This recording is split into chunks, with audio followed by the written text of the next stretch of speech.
Joulupukki oli pajallaan tekemässä leluja, sillä joulu oli jo 2 viikon päästä.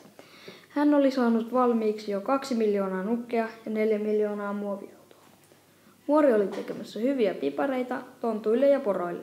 Pukki astui ulos vajastaan, niin hän liukastui jäälle, joka oli jäätynyt siihen päivällä, sillä pikkutontut olivat leikkineet vesisotaa vajan edessä. Ja he olivat myös tehneet jäärannan. No, Pukki vain ajatteli sen olevan illan ainut huono tuuri.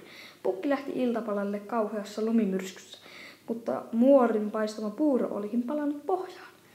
Pukin piti syödä vain hapankorppua ja hänelle jäi vielä vähän nälkä.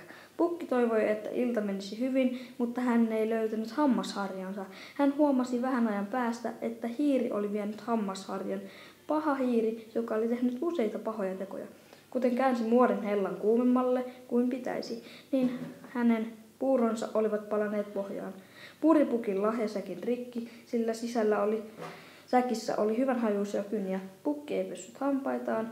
Kun hän oli päässyt petiin, hän ei saanut unta ensimmäiseen 2 tuntiin.